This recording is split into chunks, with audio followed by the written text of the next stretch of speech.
मेरे साथियों, उपस्थित मातृशक्ति एवं उपस्थित ग्रामीण जनता,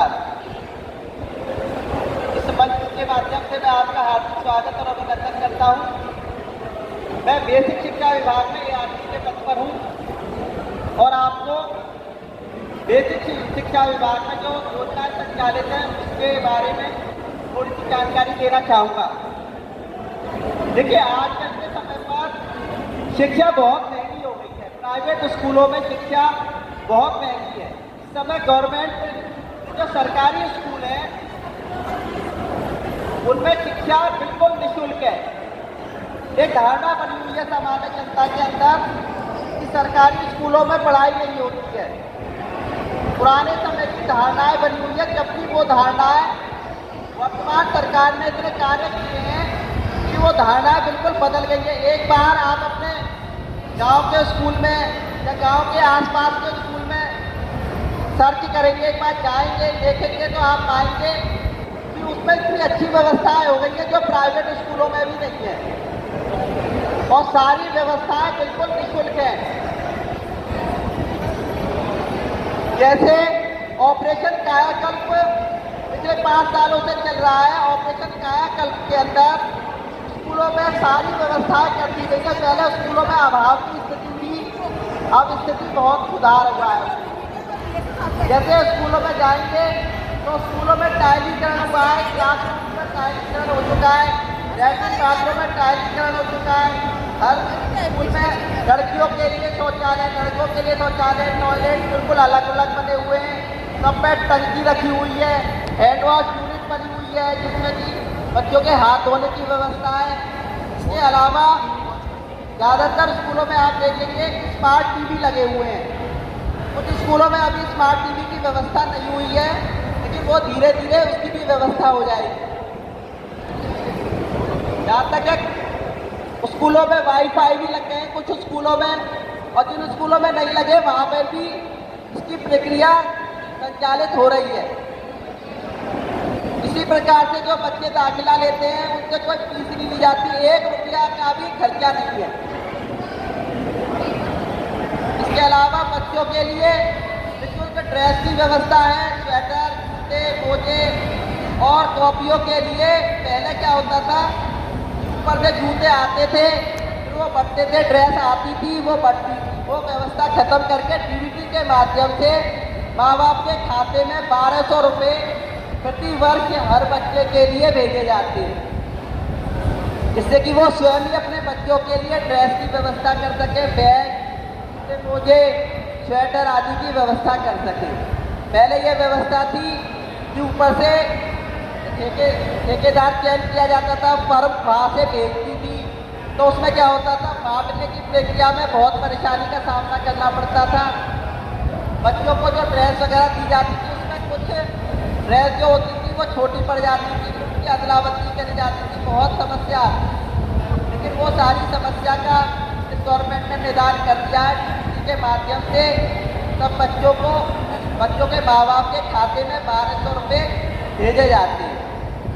इसके अलावा मिड डे मील की व्यवस्था हर स्कूल में है।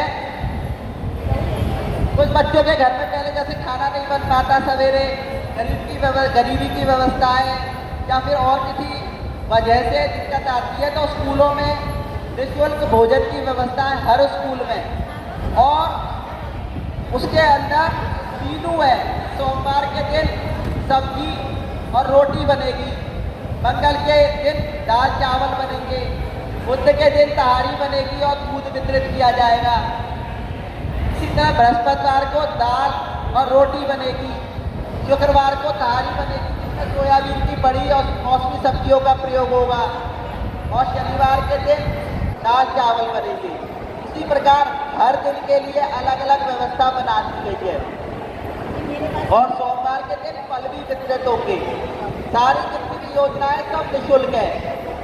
इसी तरीके से बच्चों को प्रोत्साहित करने के लिए एक राष्ट्रीय आय एवं छात्रवृत्ति आधारित एक परीक्षा होती है। इसमें बच्चे बैठते हैं, 8वीं क्लास के बच्चे बैठते हैं, और जो बच्चे उस एग्ज़ाम को पास कर लेते हैं उनको 9वीं से लेकर 12वीं तक हर महीने के हिसाब से 1,000 रुपये की प्रोत्साहन राशि मिलती है, यानी कि हर साल 12,000 रुपये के हिसाब से मिलती है। तो बच्चे जो होशियार हैं उस समय पर और स्कूल के माध्यम से आवेदन कराए जाते हैं, जो बच्चे इंटरेस्ट लेते हैं उसको पास करते हैं एग्जाम, वो लोग आगे बढ़ने के लिए रास्ता मिल जाता है, बड़े प्रोत्साहित होते हैं। ऐसी व्यवस्थाएं हैं सरकारी स्कूलों में जो प्राइवेट स्कूलों में नहीं है। इसके अलावा जो बच्चे खेल में रुचि लेते हैं और खेल में इंटरेस्ट लेते हैं, तो वो समझ नहीं पाते कि खेलते खेलते तो दिन भर रहते, पर वो आगे कैसे बढ़े, टीम में शामिल कैसे हों, नेशनल तक कैसे जाए, राज्य स्तर पर कैसे खेलें। तो उसके लिए हमारे सरकारी स्कूलों में प्रतिवर्ष प्रतियोगिता का आयोजन होता है, खेलकूद की प्रतियोगिता होती है। सबसे पहले प्रतियोगिता होती है अपने स्कूल स्तर पर प्रतियोगिता होती है, उसके बाद जो बच्चे भाग लेते हैं और जीत जाते हैं, उसके बाद वो न्याय पंचायत स्तर पर की प्रतियोगिता में भाग लेते हैं। न्याय पंचायत में जो जीत जाते हैं उनकी ब्लॉक लेवल की प्रतियोगिता होती है, जिसमें पूरे ब्लॉक के जो स्कूलों में बच्चे जीत कर आए हैं, जैसे 50 मीटर की दौड़, 100 मीटर की दौड़, 200 मीटर की दौड़, लंबी कूद, ऊंची कूद आदि में जो जीते हुए होते हैं उनको फिर ब्लॉक स्तर पर खिलाया जाता है। उसमें से जो जीतते हैं वो जिला स्तर पर पहुंचते हैं। जिला स्तर की प्रतियोगिता होती है, जिला स्तर की प्रतियोगिता में जो जीत जाते हैं उनको राज्य स्तर पर चयन किया जाता है कि वो राज्य स्तर की प्रतियोगिता में हिस्सा लेते हैं, और इस प्रकार राज्य स्तर की प्रतियोगिता में जीतने के बाद में नेशनल में खेलने का मौका मिलता है। और आप सब अवगत होंगे, जो अवगत नहीं है उनकी जानकारी के लिए बता दूं, जो राज्य स्तर की टीम में खेलते हैं या नेशनल स्तर की टीम में खेलते हैं, उनको खेल कोटे के अंदर नौकरी बहुत आसानी से मिल जाती है और फ्यूचर एक तरीके से ब्राइट हो जाता है। तो जो लोग सोचते हैं कि खेल में कैसे आगे बढ़े, वो सरकारी स्कूलों के माध्यम से अपने बच्चे का दाखिला करा के इस क्षेत्र में भी अपने बच्चे को आगे बढ़ाया जा सकता है। इसके अलावा आजकल डिजिटल एजुकेशन का ज़माना है। पहले ज़माना था जो बच्चों को शिक्षा दी जाती थी तो ब्लैक बोर्ड पर शिक्षा दे दी जाती थी, तो हमसे सिखाया जाता था, लेकिन आजकल डिजिटल एजुकेशन की शिक्षा दी जा रही है। प्राइवेट स्कूलों में वो कॉन्सेप्ट किसी स्कूल में लागू हो गया है, लेकिन सरकारी स्कूलों में पूरी तरीके से डिजिटल एजुकेशन पर विशेष काम हो रहा है।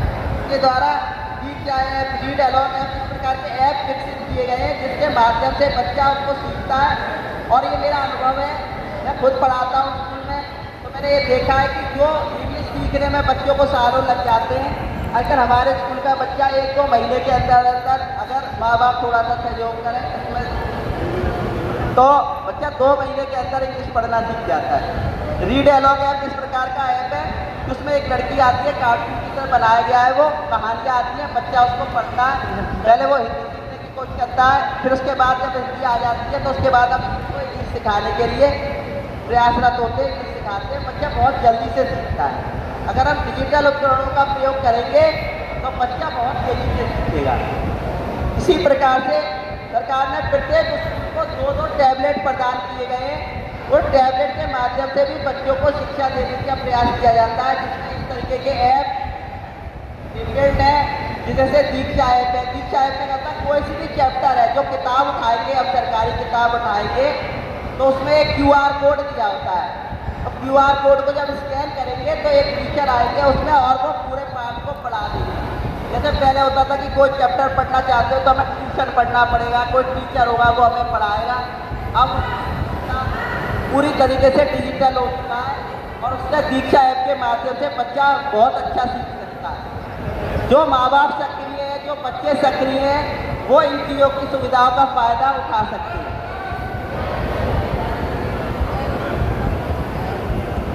इसी तरीके से अन्य सुविधाओं में जैसे निःशुल्क पाठ्य पुस्तकें हर बच्चे के लिए सरकार के द्वारा बहुत बेहतरीन, पहले की किताबें जो होती थी खराब स्तर की होती थी, कागज इतने अच्छे नहीं होते, लेकिन अब की किताबें बहुत बढ़िया किताबें, हर विषय के लिए किताबें बिल्कुल निःशुल्क है व्यवस्था। बच्चों के लिए किताबों की व्यवस्था बिल्कुल निःशुल्क है। एक और अभियान इस समय हमारे विद्यालयों में गतिशील है वो है निपुण भारत मिशन। निपुण भारत मिशन के तहत कक्षा 1, 2 और 3 के बच्चों को विशेषकर ध्यान दिया जाता है कि वो किताब पढ़ना सीख जाएं और गणित में मूलभूत जैसे जोड़ घटाव गिनती आदि को अच्छी तरह सीख जाए, तो विशेष जोर दिया जाता है। इसके लिए विशेष तौर पे एक अभियान बनाया गया है, इसका नाम है निपुण भारत मिशन। वो हर स्कूल में, हर सरकारी स्कूल में वो इसके लागू है। टीचर उस पर विशेष तौर पे काम कर रहे हैं, टीचरों को इसलिए विशेष ट्रेनिंगें भी दी जा रही हैं।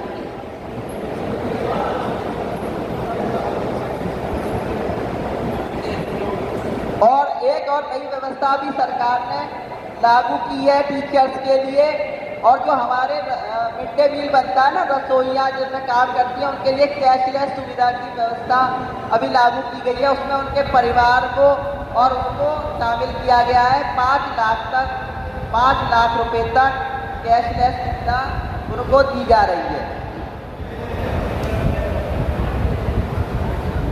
मेरा सभी से आग्रह है कि अपने बच्चों को सरकारी स्कूल में दाखिला कराएं और एक बार सरकारी स्कूल में भ्रमण करें। अपने आसपास के सरकारी स्कूलों में जाएं, उन्हें देखें, वहाँ की व्यवस्था के बारे में जानें, हेडमास्टरों से बात करें, तो आपको पता चलेगा कि आपकी इमेज में जो सरकारी स्कूलों की एक तस्वीर बनी हुई है, उससे सरकारी स्कूल अब कितने बदल गए हैं, कितने अच्छे हो गए हैं, उसकी जानकारी आपको एक बार सभी लोग एक बार जरूर अपने सरकारी स्कूल में भ्रमण करें। इसी के साथ मैं अपनी वाणी को विराम देता हूँ। जय भारत, जय हिंद।